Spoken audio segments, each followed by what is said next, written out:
Hello mga kababayan, welcome to my channel. Welcome to Laruan ni Obi-Wan. In this afternoon's review, I'm going to present to you guys a 1:6 scale custom figure of a Ukrainian military reservist, or what I would like to call a Ukrainian freedom fighter. The base figure of this 1:6 scale build is a Hot Toys Neo body, and the rest of the uniform, the gear, and the accessories are from different companies or those that I already have on stock or in hand. So from what I have researched and have seen in footages online, this is a representation of what Ukrainian freedom fighters would use on the field. So based on the war footages that I have found online, I came up with this build. So as to the equipment, I am familiar with the kind of equipment that I see. So some of the uniform patterns or the winter clothing that I see online on the footages would be either in this digital camouflage pattern, and I also have seen this ACU pattern or the old army issued combat uniform in digital foliage pattern, this kind of pattern, and it really suits the environment that they are operating in. Especially sometimes when it snows, it would really blend in nicely.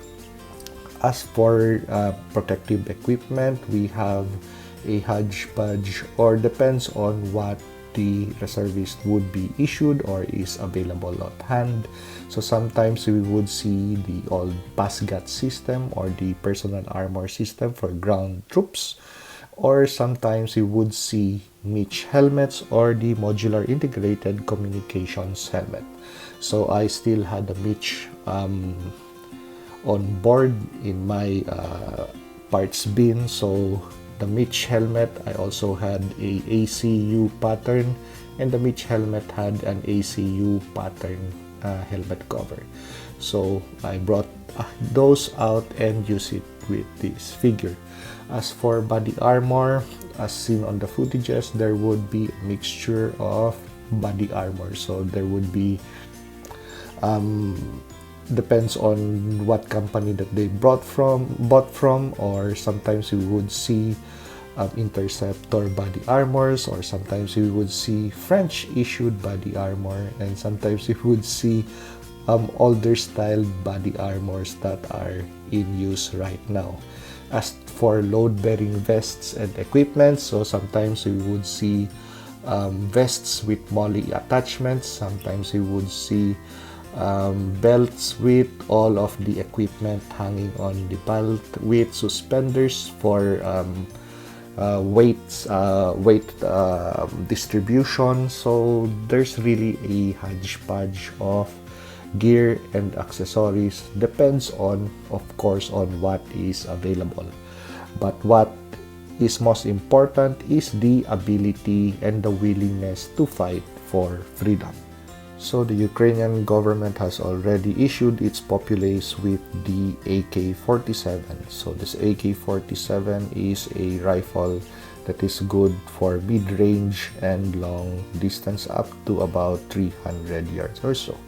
So this rifle is chambered by 7.62 by 39.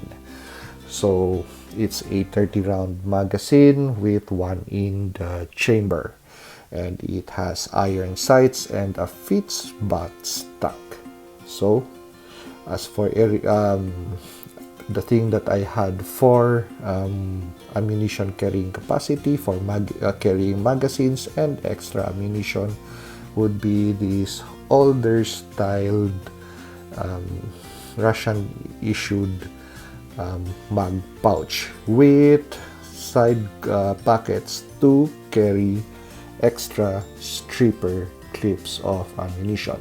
So actually you don't throw away your issued magazine, but you reload them with stripper clips. As for load bearing capacity or to carry equipment around, so if it's just going to be around a specific perimeter in the city or the neighborhood, so a magazine chest rig would just do, or possibly a belt system like this with this huge pouch. So this huge pouch, I have seen this on the footages online, so they would always either have this on a belt system. So I understand it's either to carry water or food or equipment or additional ammunition. So in this case, these pouches could be opened, and on this one side we have additional 4 magazines for the AK-47. So those are additional mags. Just to the pouch to take shape, I placed 4 mags in there, but I think in real life 3 magazines would fit a pouch like this, of this size, 3 AK-47 magazines. So as for the other pouch, big pouch, so it could also still possibly hold a water bottle and a water heater. So if you're, in case you are assigned farther on the front line, so you have a 3-day pouch. So let's lay out the contents on the table. So for a 1-day or 2-day front line assignment, so this is possibly what you would carry in this knapsack or backpack or bag. So of course, sustenance, you need to have water bottles and possibly a water heater, and some quick fixes like chocolate bars, and a bag, possibly a pack of meal ready to eat or MRE. Well, some other useful equipment to have on board just in case, so a rope might be in order, a change of inner clothing, so this does not need to be really fancy, something just to keep you warm underneath, because if you're going to wear layered winter clothing, you're going to sweat underneath. So there's going to be a time that you have to change your base layer or your base shirt, because you're going to freeze to death if you don't change clothes or your inner liner. So a simple shirt, a simple change would do. So of course, additional ammunition, so not in the form of loaded magazines but stripper clips.